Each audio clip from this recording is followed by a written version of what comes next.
মহাশয় হিমন্ত বিশ্ব শর্মা, আপুনি সদায় রোজা নাথাকে। একদিন আপনার টাইম आएगा तब तुम्हारा ना नौकरी रहेगा, तुम जेल का पीछे में, जेल का चारों दीवार का पीछे में তুমি আটটা পিছতে রহগে। এই সময়ত হিমন্তৰে লেতেৰা ৰাজনীতিক বিদায় দিবলৈ বিৰোধী শক্তি ঐক্যবদ্ধ হোৱাটো অতি জৰুৰী। তো সময়ছোৱাত হিমন্ত বিশ্ব শৰ্মা ডাঙৰীয়াই যেনেদৰে অসমখনক ধ্বংস কৰি আছে, অসমৰ মাটি সম্পত্তি আদানী আম্বানীক দি আছে, তাৰোপৰি ভাতৃঘাতী সংঘৰ্ষ লগাবলৈ যিমান লেতেৰা কথা কৈছে, মই ভাবোঁ এই সময়ত হিমন্তৰে লেতেৰা ৰাজনীতিক বিদায় দিবলৈ বিৰোধী শক্তি ঐক্যবদ্ধ হোৱাটো অতি জৰুৰী। আৰু মুখ্যমন্ত্ৰী হিমন্ত বিশ্ব শৰ্মায়ো আমাৰ যিসকল হিটলাৰ মুছলনি তেওঁলোকৰ পৰিণতিটো অলপ অধ্যয়ন কৰিলে ভাল। কিন্তু তেওঁ এতিয়া পাগল হৈ গৈছে পাৱাৰৰ কাৰণে।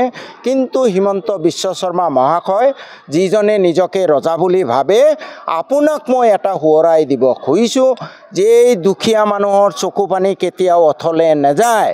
আপুনি কৈছিলে পাপ কৰিলে কেঞ্চাৰত ভোগে, মই ভগৱানক খাটিম আপোনাৰ যাতে কেঞ্চাৰ নহয়। এই দৰিদ্ৰ মানুহৰ চকু পানীয়ে যাতে আপোনাক ৰৌ নৰকত ভোগাবলৈ বাধ্য নকৰে, তাৰ কাৰণে মই ভগৱানৰ ওচৰত প্ৰাৰ্থনা কৰিম। অকল আপুনি মানুহক অত্যাচাৰ কৰাই নহয়, জাতি জনগোষ্ঠীৰ নামত কাজিয়া লগোৱাই নহয়, আপুনি গোটেই অসমৰ মাটি বিক্ৰী কৰি আছে। আপুনি আপোনাৰ ভায়েক সুশান্ত বিশ্ব শৰ্মাক বৰপেটাত লগাই দিছে দৰিদ্ৰৰ তেজ চুহি খাবলৈ। মহাশয় হিমন্ত বিশ্ব শৰ্মা, আপুনি সদায় ৰজা নাথাকে। আৰু SP সাহেবক কৈছোঁ, सुन लो SP साहब, सुशांत विश्व शर्मा, कान खोल के सुन लो। एक दिन अपना टाइम आएगा तब तुम्हारा ना नौकरी रहेगा, तुम जेल का पीछे में, जेल का चारों दीवार का पीछे में तुम्हें आट्टा पीसते रहोगे, ये तुम मत बोलो।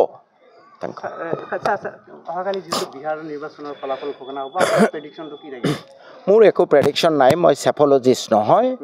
আমি ভাল আশা কৰিছোঁ ছয়টান দূৰ হ'ব লাগে। ছাৰ, ইউডিএফ কালিৰ যিটো বিৰোধী এটা আলোচনা হ'ল, তাতে ইউডিএফক আমন্ত্ৰণ কৰা নাছিল, মাতা নাছিল।